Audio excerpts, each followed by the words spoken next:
Have you ever watched your young adult child make choices that seem to go against their best interests? Maybe they're self-sabotaging, deliberately or subconsciously, blocking their own path to success.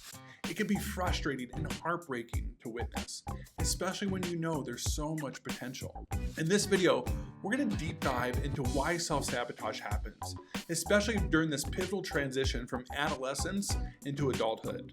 We'll explore the psychological triggers, the underlying fears, and most importantly, how you as a parent can help guide them through this challenging phase. My name is Scott. I'm the founder of Life Sketch Counseling and Coaching, where we help young adults build healthy, wealthy, and happy lives.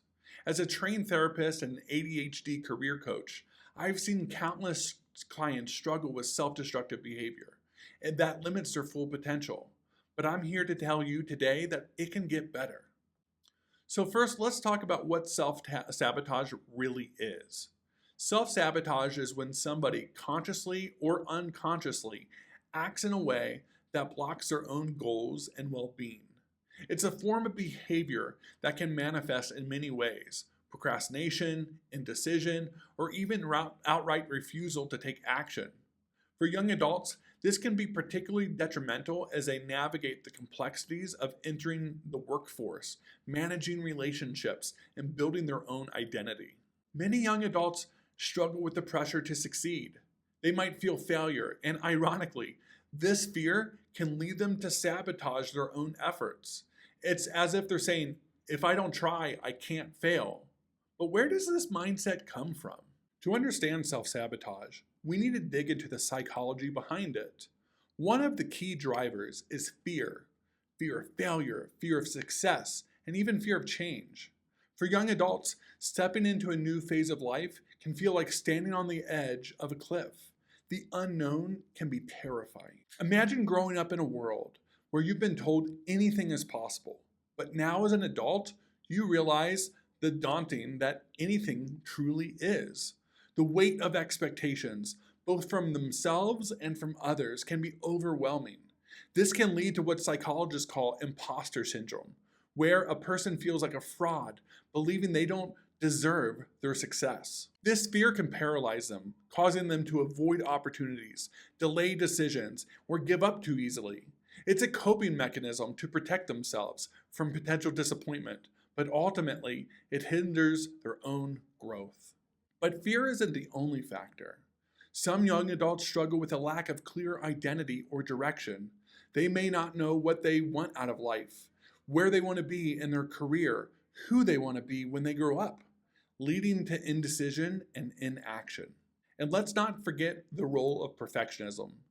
The desire to get everything right can be so strong that the fear of making mistakes can stop them from trying at all. The result? They remain stuck, unable to move forward. Self-sabotage doesn't just affect their own progress, it can also strain relationships. As a parent, you might feel frustrated and helpless, or even angry to see that your child does not live up to their own potential. You might wonder, what am I doing wrong? Or why don't they just listen to me? But it's important to remember that your child isn't self-sabotaging to hurt you. Their behavior is often rooted in their own internal struggles they might not even fully understand themselves. These tensions can create a cycle of miscommunication and resentment, further deepening the divide. As a parent, the challenge is finding a way to break this cycle and help your child find their footing. So what can you do as a parent? The first step is to open up lines of communication. Try to understand their root of fears without judgment. Ask open-ended questions like, what do you think is holding you back? How can I support you?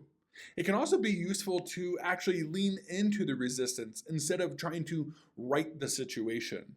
So if they're doing something that you think is counterproductive or self-destructive, you can come in here and ask, what's the benefit of this type of decision or behavior? What do they gain from it? What do they lose from it as well? Having an open conversation and an open dialogue is certainly going to keep them being improving and getting over some of these behaviors. It's also essential to encourage them to take small, manageable steps. They need success. They need small wins.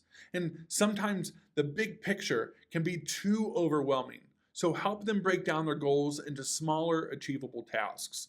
Celebrate their progress, no matter how small, and remind them that it's okay to make mistakes. That's how we learn and grow. I think it's really important that we measure ourselves not against other people, but where we've been.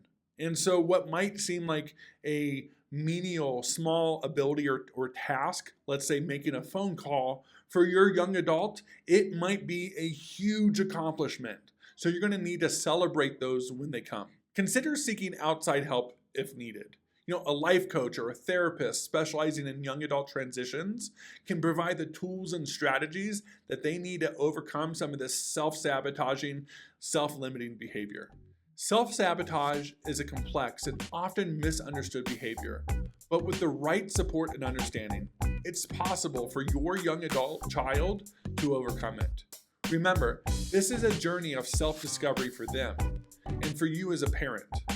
By fostering open communication, offering encouragement, and being patient, you can help guide them towards a future that they can actually thrive in.